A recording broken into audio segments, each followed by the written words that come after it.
शरद पवारांनी अगोदर घरच्या टग्याला आवरावं असं म्हणत चाकणमधल्या सभेत थेट अजित पवारांवर उद्धव ठाकरेंनी निशाणा साधला। महायुतीचे उमेदवार शिवाजीराव आढळराव पाटील यांच्या प्रचार सभेत ते बोलत होते। यावेळेला उद्धव ठाकरे यांनी काँग्रेसवरही जोरदार टीका केली। पहिले तर पुतण्याला आवरण जरा काय वाटेल ते बोलतोय।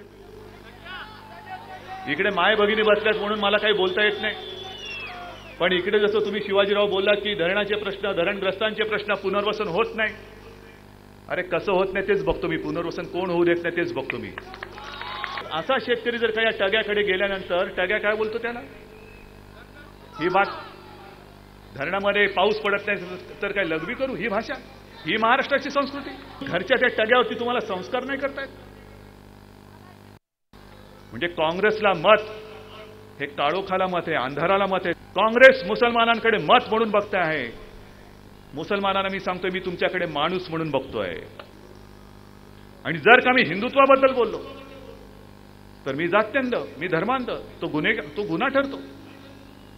पण सोनिया गांधी इमामाकडे मताची भीक मागतात, हा गुन्हा नाही ठरत। तुम्ही निवडणुकीच्या निमित्तानं का होईना पण महाराष्ट्रामध्ये येता। आज सुद्धा महाराष्ट्रामध्ये राहुल गांधी फिरतात कुठे कुठे कुठे कुठे कुठे, सोनिया गांधी कुठेतरी फिरत असतील। पण इतक्या वर्षामध्ये नरेंद्र मोदी शिवनेरीवरती येऊन गेले, पण सोनिया गांधी आणि राहुल गांधी शिवनेरीवरती जाऊ शकत नाहीत।